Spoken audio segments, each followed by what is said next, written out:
Olá pessoal, tudo bem com vocês? Eu me chamo Aramis e eu vou apresentar para vocês a respiração celular, que é uma atividade do professor Ezequiel, que ele pediu para a gente fazer essa apresentação da forma mais criativa que a gente pudesse aqui para apresentar para vocês. Quando a gente fala de respiração celular, muitas pessoas pensam na respiração que a gente faz, a respiração pulmonar, né? Porém, a respiração celular não é necessariamente essa respiração, né? Ela é a transformação de nutrientes, né? Nesse caso a gente vai falar da glicose, em ATP, que é a energia para os nossos músculos. E também acontece em um período a respiração através da oxigenação, né? Que daí vai ter relação com o oxigênio que a gente traz em nossos pulmões, que vai correr pela via circulatória e vai chegar até no músculo, onde vai acontecer essas transformações, né, e transformar em ATP, e em consequência vai liberar o CO2, né, que é o gás carbônico, porque vai ter a quebra do carbono dessas moléculas de glicose, nesse caso que eu vou apresentar para vocês, né. Então aqui a gente vai apresentar a glicólise, que é a quebra da molécula da glicose, para ela poder entrar no ciclo de Krebs, para poder fazer a degradação dessa molécula por inteiro, para daí ela entrar na cadeia respiratória e ter realmente o maior ganho de energia que a gente tem através desse processo aqui, tá? Eu vou agora rapidinho limpar o quadro aqui e trazer a próxima parte para vocês. Bem, agora eu vou mostrar para vocês a glicólise, né? Que ela acontece aqui, ó. É uma molécula de glicose e ela tem 6 carboidratos, né? Para a gente poder fazer essa quebra. A gente vai precisar de um investimento de 2 ATPs, já tem até mostrando aqui, ó, um em cima, um embaixo.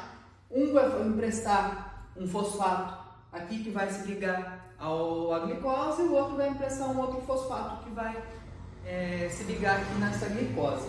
Dessa forma, essa molécula vai perder a estabilidade dela.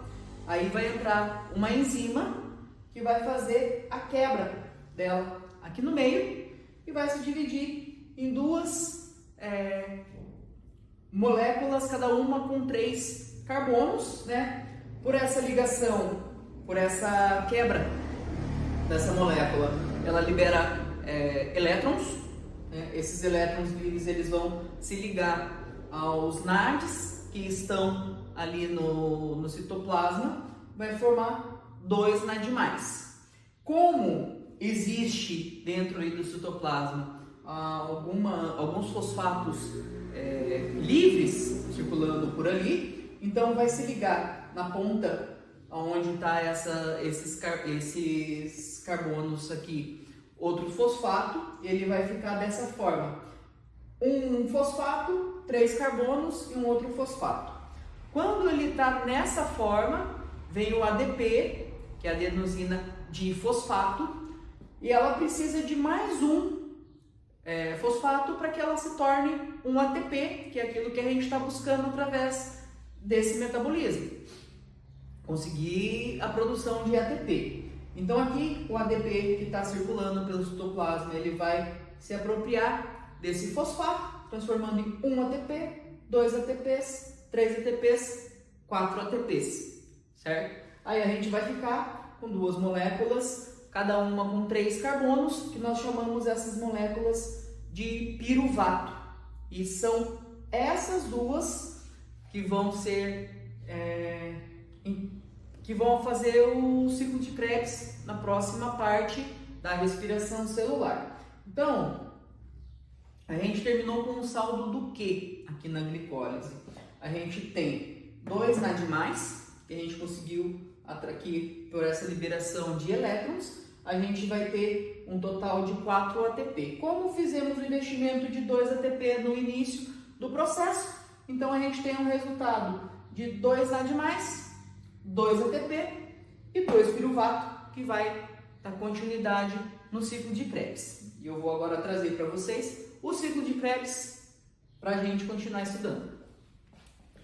Bem, agora entramos no ciclo de Krebs. Antes de acontecer o ciclo, como está desenhado aqui, um pouco bagunçado, mas vai dar para entender bem o que está desenhado aqui. Primeiro acontece uma oxidação no piruvato. O que seria essa oxidação? Ele vai ter uma quebra aqui e ele vai liberar CO2. Tá? Esse carbono ele vai se ligar ao oxigênio, aquele que a gente respirou através da nossa respiração pulmonar, e ele vai liberar CO2. Dessa forma, transformando esse piruvato em uma molécula de apenas 2 carbonos. Aí vai entrar a coenzima A, né, que ela vai se ligar a esses 2 carbonos e assim vai nascer o acetil-CoA com 2 carbonos, que é a molécula que vai entrar no ciclo de Krebs, que eu já vou estar explicando para vocês. Só que antes dele entrar no ciclo de Krebs, quando acontece a junção da coenzima A com esses 2 carbonos, acontece que novamente é liberado elétrons livres e o NAD ele vai pegar esses elétrons e se transformar em mais um NADH, beleza? Aí o acetil-CoA com 2 carbonos, ele vai entrar no ciclo de Krebs. Como já está lá dentro, lá no ciclo de Krebs, eu não vou ficar usando o termo dentro, porque isso aqui está acontecendo o tempo todo dentro da matriz mitocondrial, tá? Então, na verdade, isso aqui não é literalmente esse ciclo que a gente vê, que ele vai entrar num círculozinho e ele vai ficar girando. Não, isso aqui são várias reações que acontecem em uma certa sequência, por isso que é chamado de ciclo, né? O oxalacetato, que possui 4 carbonos, ele vai se ligar ao acetil-CoA, que possui 2, formando então o citrato, que vai ter 6 carbonos. Tá? Aí o citrato, ele vai se transformar no isocitrato, com 6 carbonos, e durante essa transformação, ele vai liberar elétrons. O isocitrato, quando ele acontece de liberar o carbono, né, em forma de CO2, ele vai liberar também elétrons livres, que vai se ligar novamente ao NAD, formando mais NADH, e ele vai se transformar no alfa-cetoglutarato, que é uma outra molécula, essa com 5 carboidratos, né, porque um já foi liberado em forma de gás carbônico, através da nossa respiração, e já tem ali o NADH. O alfa-cetoglutarato, ele vai acontecer mais uma reação, né? E ele vai se transformar no succinil-CoA, com 4 carbonos. Então isso quer dizer que mais um carbono foi liberado através do CO2, né? E os elétrons, eles ligaram novamente ao NAD e está surgindo mais NADH aqui. Então até esse momento, a gente já teve 2 carbonos que foram liberados como gás carbônico e a gente já produziu também 2 NADH, que a gente vai mostrar como que esse NADH se transforma em energia na próxima etapa, né? Então aqui na verdade a gente já resolveu a questão dos 2 carbonos ali no acetil, porém continua aqui esse ciclo até chegar novamente no oxalacetato, tá? Depois do succinil-CoA, ele vai liberar um GTP, né, que é ele se transforma automaticamente num ATP. O ATP, ela é a adenosina trifosfato. Então ele tem 3 fosfatos e ele tem ali no caso o succinil-CoA com 4 carbonos aqui, ele vai liberar o GTP, né, que é automaticamente convertido em ATP, que já é uma moeda de energia que a gente está buscando, e ele vai estar se transformando no succinato, também com 4 carbonos, né? E essa liberação vai entrar o FAD, que vai pegar os elétrons que estão livres também através dessa transformação e vai se transformar no FADH+, que a gente vai ver também na próxima etapa, né? O succinato ele vai se transformar no fumarato, o fumarato vai se transformar no malato, e o malato vai se transformar no oxalato acetato. E quando acontece essa última mutação aqui no caso, que ele vai estar transformando do malato para o oxalato acetato, o NAD vai conseguir ali mais um elétron para ele poder se ligar. Então, no final desse ciclo, lembrando que nós temos 2 piruvatos com uma glicólise. Então, esse ciclo vai acontecer 2 vezes. Então, a gente vai ter no final 1, 2, 3 NADH, como são 2 vezes, então 6 NADH. 1, 2 gás carbônico, como são 2, então são 4. 1 ATP, então são 2 ATP. 1 FAD+, então são 2 FAD+. Tá certo? E aqui a gente encerra mais esse ciclo aqui, o ciclo de Krebs. Agora, na última fase, esses NAD+, e esses FAD+, vão completar aí a respiração celular. E eu já vou colocar aqui para vocês também, já venho para gravar o final aqui da nossa apresentação e encerrar essa parte da respiração celular. E agora chegamos na última etapa da respiração celular, a cadeia respiratória. Mas primeiro, vamos consultar aqui o saldo daquilo que a gente já construiu até o momento. Ó, nós temos 4 ATP, né? Foram 2 que a gente teve saldo lá na glicólise, mais 2 que nós tivemos no ciclo de Krebs. Temos 10 NADH e temos 2 FADH, né? E agora nessa última etapa é onde o NADH e o FADH vai se transformar em ATP, tá? Como que funciona? Aqui a gente está vendo uma imagem da mitocôndria, onde está mostrando as 2 membranas que existem dentro da mitocôndria. Então, nós temos o espaço daqui intermembrana e o espaço interno, tá? Aqui é representado as 4 proteínas que vão fazer parte desse procedimento, né? O NADH, ele carrega elétrons.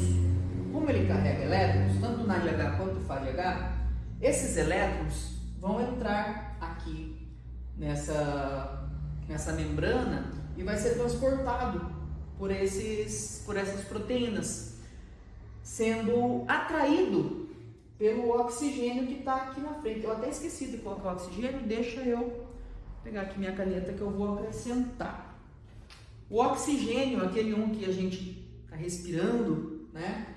Ele vai estar aqui no final dessas proteínas, antes dessa última, que é aqui está trazendo novamente os hidrogênios para a parte interna da célula e é onde acontece a produção do ATP. Antes aqui a gente vai ter o O2 aqui, que ele vai estar atraindo os elétrons do NADH e do FADH para próximo dele. Aí chegando aqui no final, quando os elétrons tá aqui nessa última proteína, ela vai se juntar ao oxigênio, né? Cada 2 elétrons, 2 hidrogênios, ele se liga no caso a um oxigênio para transformar em água, né? Então aqui, ó, o NADH, ele tem um pouco mais de força do que o FADH. Então ele vai entrar os elétrons aqui na primeira. Quando ele passa por essa proteína, os hidrogênio vai ser jogado para a parte de fora, que é o que está mostrando aqui na setinha, e vai continuar os elétrons para a próxima proteína. Vai passar também o hidrogênio lá para a parte da membrana e vai para outra e vai fazer o mesmo procedimento. Passando esses hidrogênios que estavam aqui na parte interna para a parte da membrana aqui. E quando essa região aqui ela fica muito concentrada de hidrogênio, esse hidrogênio tem que voltar para a parte de dentro da célula para poder ter uma equalização, né, dessa quantidade e ficar um ambiente controlado.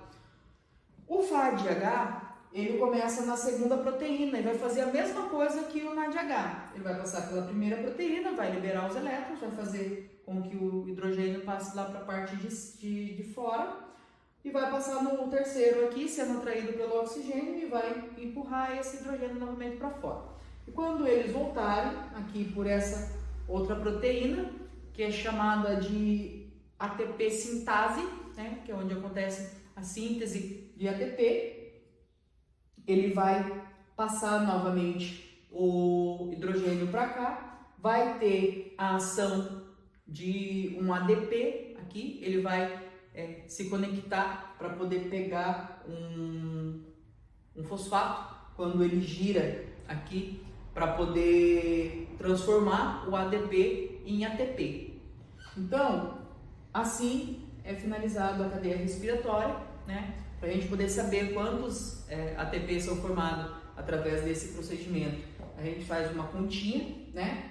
Cada NADH ele vai produzir aproximadamente 2,5 ATPs e cada FADH vai produzir aproximadamente 1,5 ATP. Então, levando em consideração que são 10 NADH, então aqui a gente vai ter 25 ATP mais 3 ATP do FADH, deu um total de 25, 28, com 4 ATP que a gente já tinha gerado antes, a gente vai ter um total de 32 ATP no final desse procedimento, que é a respiração celular. E terminando assim essa apresentação, eu espero que vocês tenham gostado, espero que tenham entendido. Eu estudei novamente toda essa parte para poder fazer esse vídeo. Talvez algumas coisas não tenham ficado muito claro para vocês, porque tem algumas dessas partes que eu ainda estou com um pouco de dúvida, então eu ainda estou aprendendo. Eu vou rever todo o material que eu já consultei para poder entender ainda mais, mas de forma bem sintetizada aqui para vocês. Eu estou fazendo essa apresentação, eu espero que tenham gostado e tenham entendido aí um pouco mais de como nossa célula consegue energia para poder fazer nosso corpo funcionar. E é isso. Muito obrigado e até mais.